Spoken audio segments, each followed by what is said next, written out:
ਜੇਕਰ ਹੋਵੇ ਨਾ ਗੱਦਾਰ ਤੇ ਕਦੇ ਨਾ ਹੋਵੇ ਸੂਰਬੀਰਾਂ ਦੀ ਹਾਰ। ਜਿਹੜੀ ਕੌਮ ਵਿੱਚ ਗੱਦਾਰ ਲੋਕ ਵਿਰੋਧੀ ਧਿਰਾਂ ਦੀ ਹਮਾਇਤ ਕਰਨ 'ਤੇ ਉਤਰ ਆਉਂਦੇ ਹਨ, ਉਸ ਕੌਮ ਨੂੰ ਹਮੇਸ਼ਾ ਹੀ ਹਾਰ ਦਾ ਮੂੰਹ ਤੱਕਣਾ ਪਿਆ ਹੈ। ਜੇਕਰ ਅਸੀਂ ਬੀਤੇ ਪੌਣੇ 200 ਸਾਲਾਂ ਦੀ ਗੱਲ ਕਰੀਏ ਤਾਂ ਪੰਜਾਬ 'ਤੇ ਮਹਾਰਾਜਾ ਰਣਜੀਤ ਸਿੰਘ ਦਾ ਰਾਜ ਸੀ। ਮਹਾਰਾਜਾ ਰਣਜੀਤ ਸਿੰਘ ਨੇ ਆਪਣੇ ਰਾਜ ਦੇ ਦੌਰਾਨ ਪੰਜਾਬ ਨੂੰ ਸੋਨੇ ਦੀ ਚਿੜੀ ਬਣਾ ਕੇ ਰੱਖਿਆ ਹੋਇਆ ਸੀ ਅਤੇ ਹਰ ਕਿਸੇ ਨੂੰ ਮਹਾਰਾਜੇ ਦੇ ਸਮੇਂ ਇਨਸਾਫ ਮਿਲਿਆ ਕਰਦਾ ਸੀ। ਪਰ ਦੇਖਿਆ ਜਾਵੇ ਤਾਂ ਮਹਾਰਾਜਾ ਰਣਜੀਤ ਸਿੰਘ ਦੇ ਰਾਜ ਦੇ ਦੌਰਾਨ ਉਹਨਾਂ ਦੀਆਂ ਫੌਜਾਂ ਦੇ ਵਿੱਚ ਕਈ ਗੱਦਾਰ ਲੋਕ ਵੀ ਸਨ, ਜਿਨ੍ਹਾਂ ਦੇ ਕਾਰਨ ਖਾਲਸਾ ਰਾਜ ਖੇਰੂ ਖੇਰੂ ਹੋ ਗਿਆ ਸੀ। ਦੋਸਤੋ, ਅੱਜ ਆਪਾਂ ਮਹਾਰਾਜਾ ਰਣਜੀਤ ਸਿੰਘ ਹੋਰਾਂ ਦੇ ਨਾਲ ਸੰਬੰਧਿਤ ਇਤਿਹਾਸਿਕ ਅਸਥਾਨ ਫੇਰੂ ਸ਼ਹਿਰ ਦੇ ਬਾਰੇ ਅਤੇ ਫੇਰੂ ਸ਼ਹਿਰ ਵਿਖੇ ਲੜੀਆਂ ਗਈਆਂ ਅੰਗਰੇਜ਼ਾਂ ਦੇ ਨਾਲ ਜੰਗਾਂ ਬਾਰੇ ਗੱਲਬਾਤ ਕਰਾਂਗੇ।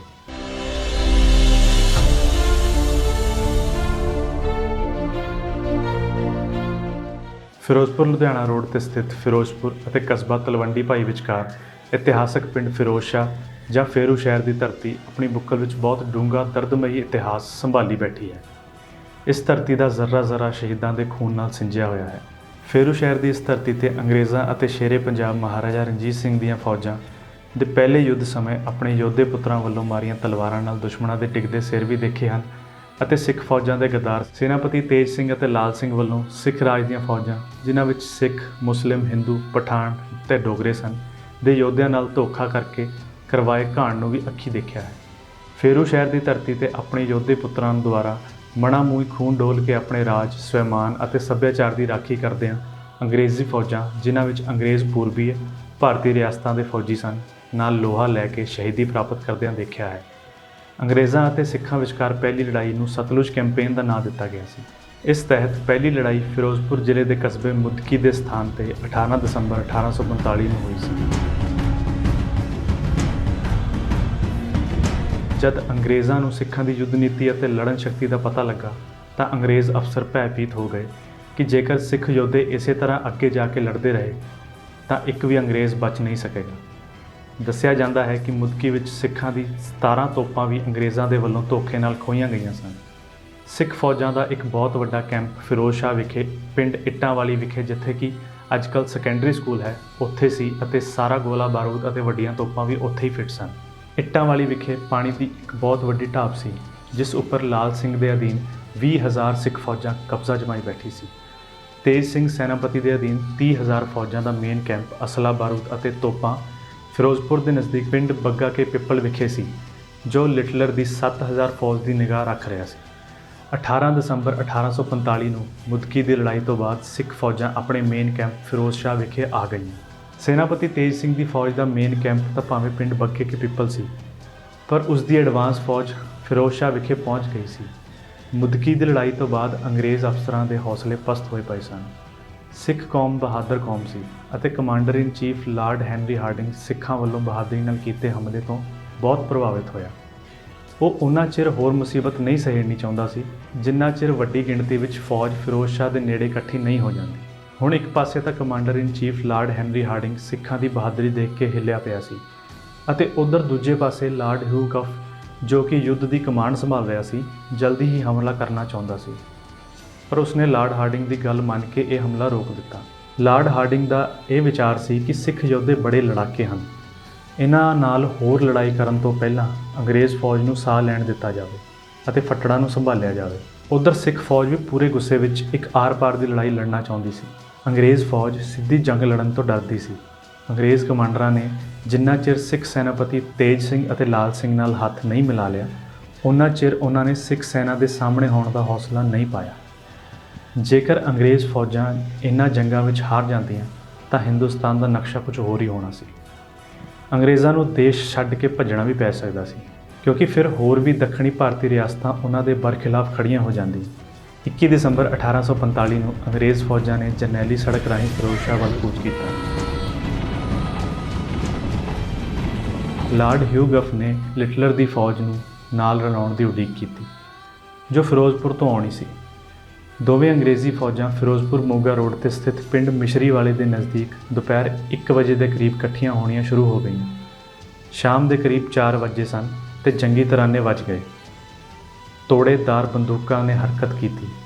ਅੰਗਰੇਜ਼ਾਂ ਅਤੇ ਸਿੱਖਾਂ ਵਿਚਕਾਰ ਦੋਵੇਂ ਪਾਸਿਓਂ ਤੋਪਖਾਨੇ ਦੀਆਂ ਤੋਪਾਂ ਦੇ ਮੂੰਹ ਉੱਪਰ ਚੁੱਕ ਕੇ ਸਲਾਮੀ ਦਿੱਤੀ ਗਈ। ਤੋਪਚੀਆਂ ਨੇ ਭਾਰੇ ਗੋਲੇ ਹੱਥਾਂ ਵਿੱਚ ਫੜ ਕੇ ਪੋਜੀਸ਼ਨਾਂ ਲੈ ਲਈਆਂ। ਅੰਗਰੇਜ਼ ਫੌਜਾਂ ਦਾ ਅਫਸਰ ਜਾਰਜ ਬਰੂਸ ਲਿਖਦਾ ਹੈ ਕਿ 18,000 ਫੌਜ ਤਿਆਰ ਖੜੀ ਹੋਈ ਉਡੀਕ ਰਹੀ ਸੀ।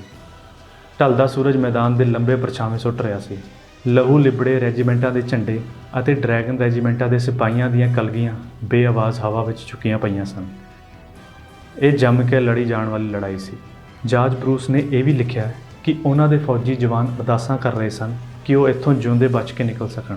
ਕੈਪਟਨ ਜੌਨ ਕੁਮਿੰਗ, ਜਿਹੜਾ 8ਵੀਂ ਪਿਆਦਾ ਰੈਜੀਮੈਂਟ ਦਾ ਅਫਸਰ ਸੀ, ਨੇ ਆਪਣੇ ਇੱਕ ਲੇਖ ਵਿੱਚ ਲਿਖਿਆ ਹੈ ਕਿ 4 ਵਜੇ ਉੱਚਾ ਅਤੇ ਸਾਫ਼ ਬਿਗੁਲ ਵੱਜਿਆ। ਬਟਾਲੀਅਨਾਂ ਨੇ ਨਿੱਕੇ ਨਿੱਕੇ ਦਰਖਤਾਂ ਦੇ ਜੰਗਲ ਵਿੱਚੋਂ ਦੀ ਅੱਗੇ ਵਧਣਾ ਸ਼ੁਰੂ ਕਰ ਦਿੱਤਾ। ਉਹ ਮੀਲ ਕੁ ਦੂਰ ਖੁੱਲ੍ਹੀ ਥਾਂ ਵੱਲ ਜਾ ਰਹੇ ਸਨ, ਜਿਹੜਾ ਸਿੱਖਾਂ ਦੇ ਮੋਰਚਿਆਂ ਤੋਂ 300 ਗਜ ਨੇੜੇ ਸੀ। ਛੇਤੀ ਹੀ ਉਹਨਾਂ 'ਤੇ ਤੋਪਾਂ ਦੀ ਮਾਰ ਸ਼ੁਰੂ ਹੋ ਗਈ। ਦੂਜੇ ਪਾਸੇ ਸਿੱਖਾਂ ਦੇ ਗੋਲੇ ਅਤੇ ਗੋਲੀਆਂ ਦਰਖਤਾਂ ਵਿੱਚੋਂ ਦੀ ਘੂਕਦੇ ਹੋਏ ਅੰਗਰੇਜ਼ੀ ਫੌਜਾਂ 'ਤੇ ਪੈ ਰਹੇ ਸਨ। ਸਿੱਖਾਂ ਨੇ ਇਸ ਜੰਗ ਵਿੱਚ ਬਹਾਦਰੀ ਭਰੇ ਇੰਨੇ ਕਾਰਨਾਮੇ ਦਿਖਾਏ ਜਿਨ੍ਹਾਂ ਨੂੰ ਲਾਹੌਰ ਦਰਬਾਰ ਦੇ ਇਤਿਹਾਸਕਾਰ ਤਾਂ ਨਹੀਂ ਲਿਖ ਸਕੇ, ਪਰ ਅੰਗਰੇਜ਼ ਕਮਾਂਡਰਾਂ ਵੱਲੋਂ ਜੰਗ ਤੋਂ ਬਾਅਦ ਆਪਣੀਆਂ ਲਿਖਤਾਂ ਵਿੱਚ ਸਿੱਖ ਫੌਜਾਂ ਦੀ ਬਹਾਦਰੀ ਦੀ ਸ਼ਲਾਘਾ ਕੀਤੀ ਗਈ। ਇੱਕ ਹੋਰ ਅੰਗਰੇਜ਼ ਅਫਸਰ ਰਾਬਰਟ ਨੇ ਆਪਣੀ ਕਿਤਾਬ ਵਿੱਚ ਲਿਖਿਆ ਕਿ ਅੰਗਰੇਜ਼ਾਂ ਨੇ ਫੱਟੜਾਂ ਨੂੰ ਬਚਾਉਣ ਲਈ ਬਿਨਾਂ ਸ਼ਰਤ ਹਥਿਆਰ ਸੁੱਟਣ ਦੀਆਂ ਤਿਆਰੀਆਂ ਕਰ ਲਈਆਂ ਸਨ। ਫੇਰੂ ਸ਼ਹਿਰ ਦੀ ਲੜਾਈ ਇੰਨੀ ਕੁ ਭਿਆਨਕ ਹੋ ਗਈ ਸੀ ਕਿ ਵਾਟਰਲੂ ਦੀ ਜੰਗ ਦੇ ਜੇਤੂ ਯੋਧੇ ਅਤੇ ਨੈਪੋਲੀਅਨਾਂ ਨਾਲ ਹੋਰ ਜੰਗਾਂ ਵਿੱਚ ਲੜਨ ਅਤੇ ਚੰਗੀਆਂ ਸੇਵਾਵਾਂ ਬਦਲੇ ਸਨਮਾਨਿਤ ਲਾਰਡ ਹਾਰਡਿੰਗ ਨੇ ਉਹ ਤਲਵਾਰ ਜੋ ਉਸ ਨੂੰ ਉਸਦੇ ਇਨਾਮ ਵਿੱਚ ਮਿਲੀ ਸੀ, ਵਿਆਹ ਦੇ ਸਮੇਂ ਮੁੰਦਰੀ ਅਤੇ ਹੋਰ ਜ਼ਰੂਰੀ ਕਾਗਜ਼ਾਤ ਫੇਰੂ ਸ਼ਹਿਰ ਦੇ ਮੈਦਾਨ ਵਿੱਚ ਆਪਣੇ ਪੁੱਤਰਾਂ ਰਾਹੀਂ ਵਾਇਆ ਮੁਦਕੀ ਵਾਪਸ ਭੇਜ ਦਿੱਤੀਆਂ ਸਨ। ਲਾਰਡ ਹਾਰਡਿੰਗ ਨੇ ਇਹ ਹਦਾਇਤ ਕੀਤੀ ਕਿ ਜੇਕਰ ਹਾਰ ਹੋ ਗਈ ਤਾਂ ਮੇਰੇ ਸਾਰੇ ਕਾਗਜ਼ਾਤ ਸਾੜ ਦਿੱਤੇ ਜਾਣ, ਕਿਉਂਕਿ ਉਸ ਨੂੰ ਜਿੱਤ ਤਾਂ ਕੀ ਆਪਣੀ ਜਾਨ ਦੀ ਸਲਾਮਤੀ ਨਜ਼ਰ ਨਹੀਂ ਆ ਰਹੀ ਸੀ। ਕਿਉਂਕਿ ਸਿੱਖ ਫੌਜਾਂ ਦੇ ਹੌਸਲੇ ਕਾਫੀ ਜ਼ਿਆਦਾ ਬੁਲੰਦ ਸਨ ਅਤੇ ਉਹ ਲਗਾਤਾਰ ਅੰਗਰੇਜ਼ੀ ਫੌਜਾਂ 'ਤੇ ਹਮਲੇ ਕਰਕੇ ਉਹਨਾਂ ਨੂੰ ਮਾਰ ਮੁਕਾ ਰਹੇ ਸਨ। ਲੜਾਈ ਵਿੱਚ ਜਦੋਂ ਸਿੱਖ ਫੌਜਾਂ ਦਾ ਪਲੜਾ ਭਾਰੀ ਹੋ ਗਿਆ ਤਾਂ ਇਸ ਸਮੇਂ ਗਦਾਰ ਤੇਜ ਸਿੰਘ ਸੈਨਾਪਤੀ ਨੇ ਬਿਗਲਰਾਂ ਨੂੰ ਹੁਕਮ ਦਿੱਤਾ ਕਿ ਪਿਛਾਂਹ ਹਟਣ ਦਾ ਬਿਗਲ ਵਜਾਇਆ ਜਾਵੇ। ਬਿਗਲ ਸੁਣ ਕੇ ਸਿੱਖ ਘੋੜਸਵਾਰ ਅਤੇ ਪੈਦਲ ਫੌਜ ਕੁਝ ਦੇਰ ਲਈ ਪਿਛਾਂਹ ਹਟ ਗਏ। ਸਿੱਖ ਦੇ ਪਿੱਛੇ ਹਟਣ ਨੂੰ ਦੇਖ ਕੇ ਅੰਗਰੇਜ਼ ਸਿਪਾਹੀ ਬੇहद ਖੁਸ਼ ਨਜ਼ਰ ਆਏ ਅਤੇ ਉਹਨਾਂ ਦੀ ਹਾਰ ਜਿੱਤ ਵਿੱਚ ਬਦਲ ਗਈ। ਦੋਸਤੋ, ਜੇਕਰ ਇਤਿਹਾਸ 'ਤੇ ਨਿਗਾਹ ਮਾਰੀਏ ਤਾਂ ਸ਼ਾਹ ਮੁਹੰਮਦ ਨੇ ਆਪਣੇ ਸਮੇਂ ਦੁਖੀ ਮਨ ਨਾਲ ਜੰਗਨਾਮਾ ਸਿੰਘਾਂ ਫਿਰੰਗੀਆਂ ਵਿੱਚ ਸ਼ੇਰੇ ਪੰਜਾਬ ਮਹਾਰਾਜਾ ਰਣਜੀਤ ਸਿੰਘ ਦੀ ਘਾਟ ਮਹਿਸੂਸ ਕਰਦਿਆਂ ਲਿਖਿਆ ਹੈ ਕਿ ਸ਼ਾਹ ਮੁਹੰਮਦਾ ਇੱਕ ਸਰਕਾਰ ਬਾਝੋਂ ਫੌਜਾਂ ਜਿੱਤ ਕੇ ਅੰਤ ਨੂੰ ਹਾਰੀਆਂ ਨੇ। ਅੰਗਰੇਜ਼ਾਂ ਨੂੰ ਇਹ ਜਿੱਤ ਬੜੀ ਮਹਿੰਗੀ ਪਈ ਸੀ, ਕਿਉਂਕਿ ਜੰਗ ਦੇ ਵਿਚਕਾਰ ਅੰਗਰੇਜ਼ਾਂ ਦੇ 2 ਬ੍ਰਿਗੇਡੀਅਰ ਸਖਤ ਜ਼ਖਮੀ ਹੋਏ ਅਤੇ 1 ਮਾਰਿਆ ਗਿਆ। ਗਵਰਨਰ ਜਨਰਲ ਦੇ ਸਟਾਫ ਵਿੱਚੋਂ ਵੀ 2 ਮਰੇ ਅਤੇ 5 ਫੱਟੜ ਹੋਏ। ਅੰਗਰੇਜ਼ਾਂ ਦੇ ਕੁੱਲ 2415 ਸਿਪਾਹੀਆਂ ਦਾ ਨੁਕਸਾਨ ਹੋਇਆ, ਜਿਨ੍ਹਾਂ ਵਿੱਚੋਂ 694 ਮਾਰੇ ਗਏ ਅਤੇ 1721 ਫੱਟੜ ਹੋਏ। 21 ਦਸੰਬਰ ਅਤੇ 22 ਦਸੰਬਰ 1845 2 ਦਿਨੀ ਚੱਲੀ ਇਸ ਲੜਾਈ ਵਿੱਚ ਅੰਗਰੇਜ਼ਾਂ ਦਾ 25 ਸਾਲਾ ਬਹਾਦਰ ਲੈਫਟੀਨੈਂਟ ਪੀਟਰ ਕਲੋਨਟ ਲੈਬਾਰਡ ਸਖਤ ਜ਼ਖਮੀ ਹੋ ਗਿਆ ਸੀ ਤੇ ਨਾਲ ਦੇ ਪਿੰਡ ਮਿਸ਼ਰੀਵਾਲਾ ਵਿਖੇ ਕੈਂਪ ਵਿੱਚ ਉਸ ਦੀ ਮੌਤ ਹੋ ਗਈ। ਉਸ ਦੇ ਸੈਨਿਕਾਂ ਅਤੇ commander in chief lieutenant colonel ਹਥਵੈਟ ਨੇ ਪਿੰਡ ਮਿਸ਼ਰੀਵਾਲਾ ਵਿਖੇ ਉਸ ਦੀ ਯਾਦਗਾਰ ਬਣਵਾਈ। ਇਸ ਲੜਾਈ ਦਾ ਮੁੱਖ ਸਲਾਹਕਾਰ ਮੇਜਰ ਬ੍ਰੈਡਫੋਰਡ ਅਤੇ ਬ੍ਰਿਗੇਡੀਅਰ ਵੇਲਸ ਦੀ ਵੀ ਇੱਥੇ ਹੀ ਮੌਤ ਹੋਈ। ਸਿੱਖ ਫੌਜਾਂ ਦੇ ਕਰੀਬ 8000 ਸਿਪਾਹੀ ਅਤੇ ਅਫਸਰ ਨੁਕਸਾਨੇ ਗਏ। ਇਹਨਾਂ ਵਿੱਚੋਂ ਸ਼ਹੀਦ ਹੋਇਆਂ ਅਤੇ ਫੱਟੜ ਹੋਇਆਂ ਦੀ ਗਿਣਤੀ ਦਾ ਕੋਈ ਪੁਖਤਾ ਰਿਕਾਰਡ ਪ੍ਰਾਪਤ ਨਹੀਂ ਹੋਇਆ ਅਤੇ ਨਾ ਹੀ ਸੈਨਿਕਾਂ ਦੇ ਨਾਂ, ਪਤੇ ਅਤੇ ਪਿੰਡਾਂ ਬਾਰੇ ਕੋਈ ਵੇਰਵਾ ਪ੍ਰਾਪਤ ਹੋਇਆ। ਪਿੰਡ ਫਿਰੋਜ਼ ਸ਼ਾਹ ਦੇ ਵਾਸੀ ਅੱਜ ਵੀ ਇਹਨਾਂ ਕੌਮੀ ਪ੍ਰਵਾਨਿਆਂ ਨੂੰ ਦਿਲ ਵਿੱਚ ਵਸਾ ਕੇ ਸਜਦਾ ਕਰਦੇ ਹਨ। ਫੇਰੂ ਸ਼ਹਿਰ ਦੀ ਇਸ ਧਰਤੀ ਤੇ ਹੋਈ ਇਸ ਵੱਡੀ ਜੰਗ ਦਾ ਹਾਲ ਕਵੀ ਸ਼ਾਹ ਮੁਹੰਮਦ ਨੇ ਆਪਣੇ ਜੰਗਨਾਮੇ ਵਿੱਚ ਬਿਆਨ ਕੀਤਾ ਹੈ ਕਿ ਫੇਰੂ ਸ਼ਹਿਰ ਦੇ ਹੇਠ ਜਾ ਖੇਤ ਰੁੱਦੇ, ਤੋਪਾਂ ਚੱਲੀਆਂ ਨੀ ਵਾਂਗ ਤੋੜਿਆਂ ਦੇ, ਸਿੰਘ ਸੂਰਮੇ ਆਣ ਮੈਦਾਨ ਲੱਥੇ, ਗੰਜ ਲਾ ਸੁੱਟੇ ਇਹਨਾਂ ਗੋਰਿਆਂ ਦੇ।